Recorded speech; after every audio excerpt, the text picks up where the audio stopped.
Hey folks.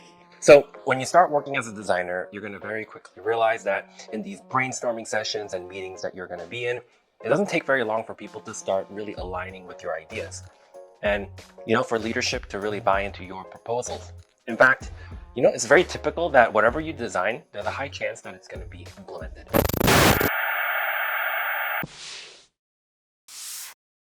Actually, that's the furthest from the truth.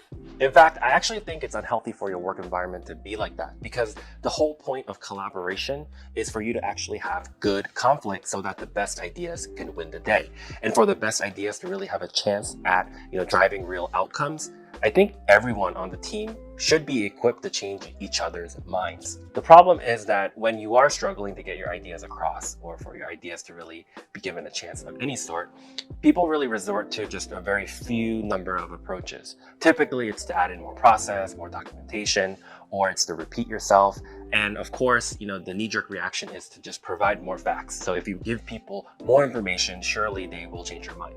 Look, I'm not going to say that these don't work, but anecdotally, I would say that these are probably maybe the most ineffective. Look, I think the safest thing to say is that there are many other scenarios and these approaches are not appropriate for those. So that's what this video is going to be about. I wanted to offer up several other very powerful and effective approaches to changing people's minds. And these ideas come from this book, The Catalyst by Jonah Berger.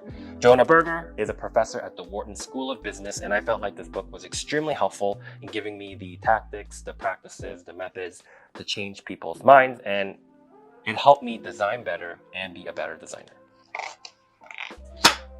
Let's get into it. So the first thing we're going to cover is to stop actively persuading.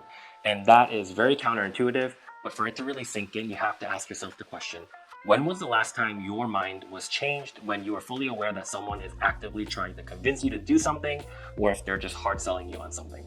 It's very human to push back and resist when you feel like you're being pushed, and that's kind of what it feels like when someone is trying to actively persuade, convince, or influence you.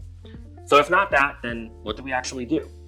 It's to point out the disconnects and gaps in a train of thought or rationale, some defensible argument, in an effort to truly understand someone else's point of view. And the mental posture here is extremely important here, because the point isn't to be vindictive or slick or manipulative.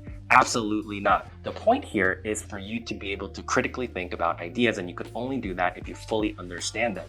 So you have to talk about what makes sense and what doesn't, and be able to lay all that out with people. And doing so, you have a really good chance of driving to better outcomes together.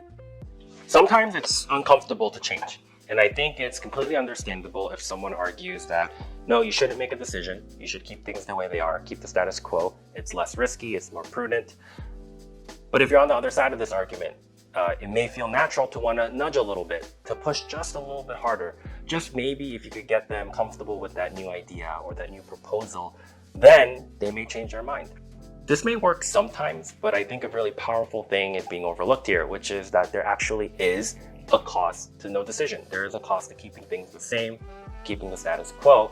And if you're able to, in those meetings, brainstorming sessions, be the person to get people aligned around that idea, the fact that there is some sort of cost, and discuss it openly and address it, sometimes that is enough, a really strong catalyst for you to get people to open up their minds and for change to happen.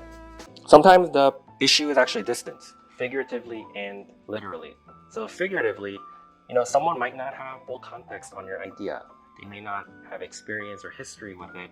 So I think it's actually natural that the other person could have a hard time understanding you, what you're saying, getting around and really supporting your proposal or something like that.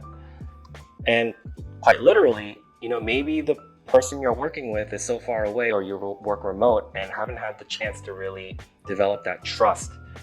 You haven't spent enough time together to figure out how each other work, how to collaborate, coordinate. And when conflict arises in these scenarios, it's very natural for us to put up a wall and say, this person, I can't work with them. Or that idea, I just think it's dumb. I don't get it. And just really cut it off. But that's not going to get you anywhere. So an alternative and a really powerful way, surprisingly powerful, is to try and close that distance. So if it's figurative, like it's an idea, then instead of focusing on getting an approval for literally everything, that big picture that you would love to kind of put into motion, forget that. Break it out into digestible chunks, digestible pieces that other people can easily understand. And just focus on that. Get approval on that. Get people aligned on it, bought into it. And that could be the precedent for you to build towards that larger, idea or proposal that you had. When it comes to like people, like proximity, that sort of thing, it may literally just be spending more time together. Because sometimes I think we underestimate how much quality time, intentional time to build relationships in a work setting can really improve collaboration. So if you want to take the previous idea a bit further, sometimes it's really powerful for you to just do the work for them. Give them an example. Do the extra work to help them experience a little piece of what you're talking about. And that could be a real powerful way to change someone's mind. Because let's face it, sometimes just talking about these things and doing all these other stuff isn't going to help. It's going to pale in comparison to them actually experiencing what you're talking about, seeing an example, something tangible, so they actually get it. And it's also just more engaging that way. And as designers, I actually think we're well equipped for this. So, that research that you want to do, why don't you just go ahead and do it for them? Show them how it can be done and what the benefits could be. You could actually go ahead and design the thing that you've been, debating about, or prototype it and show it to users and just go ahead and go do the work and see what you find out. Because sometimes I think, and I understand this, all this stuff is a lot of extra work, right? And you want to get the permission before you do it so you don't feel like you're wasting your energy. But you have to risk that if you really want to give your ideas a shot. Okay, so there you have it. I'll put the link to the book below.